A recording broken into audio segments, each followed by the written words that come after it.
Third down and 20. Let's move on to Bear Great. I've got a fun little game for you guys.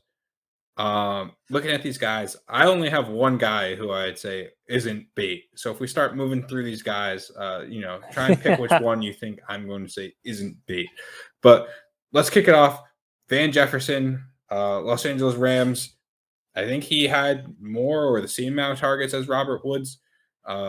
He's outproduced Woods on the season. Has outproduced Woods on the season. Bait or great? I could tell you as someone who owns him, I'm not taking him off my taxi squad yet.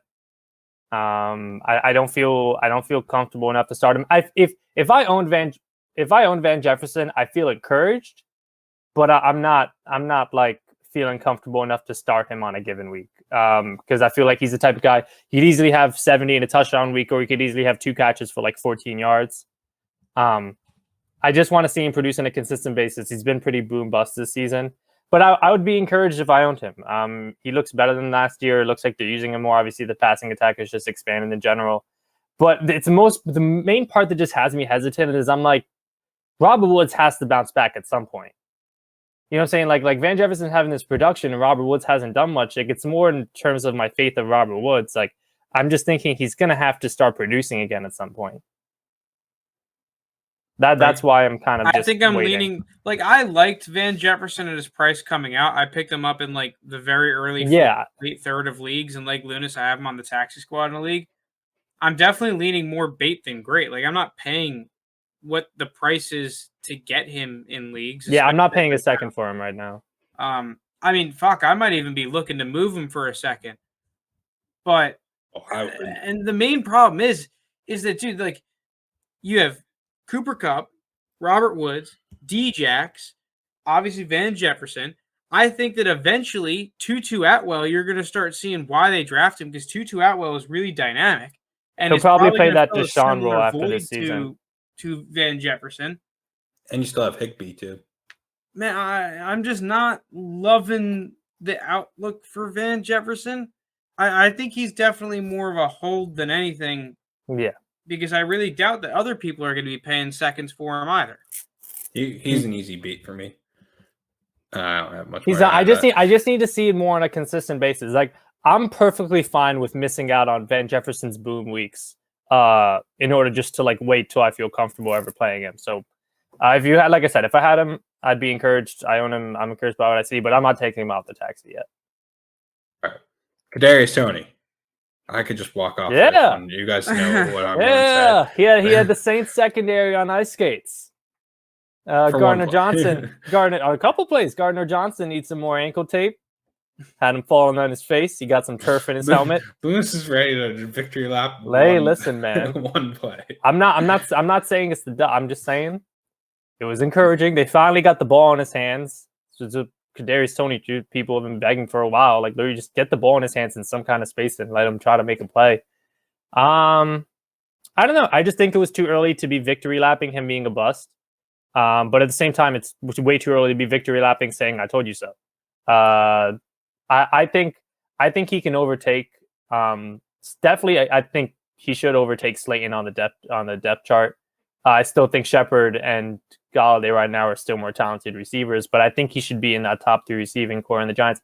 And we just have to see it more. Like, it's been 1 week. Those 2 guys were out. They finally got the ball in his hands, and he looked good. He's like he missed a lot of training camps, so it looks like he's finally getting caught up. Again, one of the things I'd be encouraged. I thought end of the second round he was going a little bit too late for someone who got drafted that high, but you need to see more. What's his price right now on Keep Trade Cut? I'd bet probably in mid-second, because he was going late second in drafts, so probably it's around maybe like 205 now. Players ranked around Jordan Love, Elijah Mitchell, Terry Bridgewater. If we were looking at 2022 draft class, he's essentially right on the border of a 2022 mid-second. Yeah. Fuck, I really doubt the Kardarius Toney owners are selling him for that right now after that flash. I wouldn't hate buying. I would buy for a mid-second if I owned one. I'm like, I think I'm on that train. I think I'm on like the reverse Van Jefferson. I think he's more great than bait. I have 1 share of Kardarius Toney, and I wasn't necessarily happy about picking him up. But dude, he looks good. He looks good. Dynamic with the football. He needs to develop though. That's the only problem. He still needs to develop as an actual receiver. There's someone else on this list. I think he's going to have a very similar career, first 2-year career arc. So whatever. That's my little teaser. Moving on, Dawson Knox. We kind of touched on him a little bit. I'm saying bait. Again. I like Dawson Knox. I think he's a good player. He's in a good offense. I liked him 2 years ago initially, and then last year was just too inconsistent. I still don't like him enough to think that he's outgrown the inconsistencies, especially just with kind of the game scripts and the way that things have been going for the Bills. That Miami Dolphins matchup was weird because of Jacoby Brissett coming in cold and they couldn't move the football. Then you play the Texans, who, I mean, that was Texans. Davis Mills against like the best defense in football right now. The Bills are hot right now. So whatever is happening with the Bills, I don't expect to continue, but that doesn't mean that I don't think that Dawson Knox is a good player. And man, I really do think that Dawson Knox is going to finish the season as like a top 8, top 9 tight end. So I think he's going to finish top 12. I think he's going to be one of those better. Obviously going to finish fucking top 12. Well, let me continue. My problem is, well, it's again the bad thing. I think he's touchdown dependent. I don't think you're going to get the really good fantasy games from him where he's not catching a touchdown. But the thing you could argue is Josh Allen is throwing for a ridiculous amount of touchdowns right now. It kind of comes down to how sustainable is that. Like the past 2 weeks, he's had like 5 touchdowns, 4 touchdowns, and then 4 the one before. Like the past 3 weeks, the Bills have just looked ridiculous. So it comes down to how sustainable you think that is. Yeah, I don't think I'd be buying him. I don't even think he finishes top 12 tight end. I don't know. I guess that might be a hot take. I just see. Mine was obvious, but he's not going to catch enough touchdowns. He got a lot in the beginning. I don't think as the season goes on, he's going to get nearly as much. So yeah, I still like Dawson Knox though. I think that he's a good player. All right, moving on. He's not the one that I would say is great, Hunter Renfrow, but I do think he gets a little too knocked. He gets ignored too much. Yeah. My thing is, right, if you looked like Julian Edelman or, like an actual football player, like if we stuck Hunter Renfrow on this podcast, you wouldn't immediately think, wow, that guy plays football. Like that guy is an NFL wide receiver. Like he just has that weird hairline. Like he kind of looks like he could be like you're somewhere out Midwest. Yeah, like he doesn't really look like that football player kind of guy. I tell him invest in a hat. A hat would definitely go a long way because that hairline's tough. He's got to hit up LeBron for that fake hairline. Yeah, I think if he looked more like a football player, he would get more back. I truly believe that. But at the same time, like it's my irrational love for Bryan Edwards, but I'm still very high on Bryan Edwards. I don't like Henry Ruggs a whole lot. I still like Henry Ruggs more than Hunter Renfrow. And then obviously there's Darren Waller there. So in my opinion, I think as the season goes on, he probably will be the 4th target. I think they will shake up and he will be the 4th target on this team. And I mean, based on how the Raiders offense was going the first 3 weeks, that's still not really a bad thing. But it's just, I don't know. I'm okay missing on and not paying for Hunter Renfrow. I'm buying Hunter Renfrow. I like him. I knew you would be. Hey, he's a good player. He's had a very linear trajectory.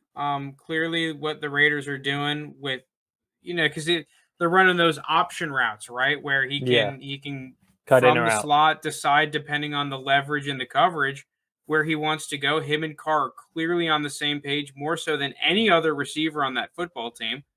I think the Hunter Renfrow is here to stay. I'm more towards JT just because I like the talent of Ruggs and Edwards.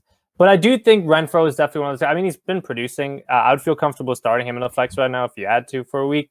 I think he's going to be one of those guys, though, that's like way more valuable in like on a real team than he is in fantasy, if that makes sense. It's like a better football. The thing is, though, with Hunter Renfrow, is that he's producing, yet his price hasn't jumped as high as I thought it would be. So I do think there's still a buy opportunity, like a buy high opportunity on him. Yeah, no, if you like Renfrow, you can still buy him for relatively cheap. I'm probably not, but like I don't hate if you do. Like there's some other players I'd be like, all right, why'd you go out? So we got obviously Toney. Is Quez Watkins a buy? Oh. I don't think any of the Eagles receivers are really a buy right now. Outside of, at least for me, if you can get a really good price on Devontae Smith. I'm just not a huge fan of the offense outside of like Kenny Gainwell and the rookies, basically. Yeah, I don't know because he's had explosive plays, but I kind of see him following a Marquise Goodwin career trajectory where like he'll have like an occasional play where like he'll break off, like we saw the 90-yard completion. But I mean, following them through training camp and through games, Reagor has always kind of been still over him on the depth chart. And been like more consistent. And Reagor's not even like doing all that. It's pretty much Devontae Smith, the tight ends, and the running backs. And the running backs don't get much either. So I don't know if I'm going out and buying Quez Watkins right now. If I had him, I would just hold, but I don't think Quez Watkins is not going to be. I'm never going to feel comfortable starting Quez Watkins in my lineup. Exactly. He's the what? He's the third receiver on an inconsistent passing offense. But I'm saying he's the sixth. He's behind Goddard. He's the sixth receiving target because you got to think it's Devontae Smith. I think he could easily be over Reagor, my dude. Goddard. I still like Reagor a decent amount more. I think Rager's more. I think Quez Watkins might be more explosive, but I'm taking Reagor consistently. You still have Devontae Smith, Goddard, Zach Ertz is still there, Reagor, whichever running back is on the field, probably Gainwell in the receiving game. And then it's Watkins. I think he'll have the explosive play here and there, but I'm not buying it. The only guy I kind of want out of that team is Goddard. And even then, I'm not willing to like full-fledged pay above market for Goddard. So. Yeah, it really does depend on what the price you are paying for Goddard is in that move. All right. Here's the guy, though. Great's a strong word, but Darrell Henderson. I feel like I got to backtrack a little bit and say I was kind of wrong on him, where it's not as split a backfield as people thought it was going to be. Frank was hitting it right where he's saying that the Sean McVay is going to pick the running back and he's just going to lean on him. And Lounis was right in terms of like that's Darrell Henderson all the way. And it looks like it's just until Darrell Henderson literally can't play, it's going to be Darrell Henderson carrying the ball for the Rams, and he's just going to reap all those benefits. So. Yeah, Darrell Henderson, I think great is a strong word, but it's I'm his feeling very good. Yeah, it's his backfield. He's completely outplayed Sony Michel. And Sony Michel's been nice filling in when Henderson was hurt, but Henderson in the games he's played and finished, I have a tweet there pulling up the stats, 110 out of 120 snaps, 30 of the 34 running back carries, 100% of the running back targets, and all of their touches inside the 10-yard line. And even the game he got hurt, he was getting all the touches until he got hurt, and then Sony Michel started coming in. So as long as Henderson's healthy, I think he's like a good RB2 for this season. Obviously, and that's where I think me and JT are saying great. Obviously, the question with Henderson, and we'll have to wait and see how he looks post-injury because it's impossible to predict, is how's that backfield going to look next year with Akers and Henderson. And I think right now it's impossible to give an answer because it depends on how Akers looks coming off the injury. But for this season, I like Henderson. He's looked good running the ball. He's been involved in the receiving game. And even last week in like a bad game script for a running back where the Rams were playing from behind for most of the game, he still put out a solid performance. I think he had like 14 points in half PPR. So I like him for the season. I'll say great. I'm fading him just because I'm stuck in my ways. Quez Watkins had 7 targets last game. Yeah, Jalen Hurts threw the ball 50 times, and that was easily his most amount of targets in a blowout loss. I really don't expect Jalen Hurts to be throwing the ball 50 times a game, man. No, definitely. You can go ahead and start Quez Watkins, but when he goes and puts up another 3-target game, like I just really like even in a flex spot, even as a desperation flex play, like dude, I'm starting Quintez freaking Cephas over him possibly, and that's a problem. Yeah. All right. Last guy, ready to wrap it up. AJ Green. I don't know. He's coming out of Georgia. I kind of like this guy. I think he can have a good long career. Hopefully the Bengals don't draft him. So he'll end up being a beast. Yeah. I don't know. I think it's a weird team where, I mean, we've seen it already. Like Christian Kirk had his game. DeAndre Hopkins has his games, obviously. Rondell Moore's had his game. Like, I don't know. It's going to be kind of an annoying team to predict, and AJ Green just feels like the guy who's going to be the least likely of them to. I'm saying bait. I think it's two things. And if I owned him, I'd be trying to kind of capitalize on this 3 straight decent weeks yet. One, I don't know if you've seen DeAndre Hopkins the past 2 weeks hasn't gotten into double-digit points. He hasn't really produced. That's not going to stick. It's DeAndre Hopkins. He's going to get his targets up. He's went up against Jalen Ramsey last week, was shadowing and following. Well, I don't know if you're shadowing, but he was on Hopkins for most of the game. And then I just think Rondale Moore throughout the season, as he plays more, is going to get more snaps, and I think he's better. And so AJ Green will have his weeks, but I would be looking to see what I can get right now trying to sell to a contender. If you could sell him on the fact that he's had 3 straight weeks of double-digit points and like trying to sell on that Kyler offense. But I think I lean on bait just because Hopkins is going to produce more, and I think Rondale Moore is too. I agree. I think he's a bait. He's also just been really efficient on his targets, which, I mean, he's a good player, but I'm not sure I see that necessarily continuing. Listen, I think it could be a nice win-win trade, right? If you sell AJ Green to a contender, you pick up an early third for him, and AJ Green's still decent, and he has his good games and his flex viable, but then after the season probably goes back to nothing, really. Yeah. Perfect. I would definitely be on the seller side of that trade, though. I'd look to be. Yeah, I'm probably not buying AJ Green unless I really need a flex. And then I'll give up your third.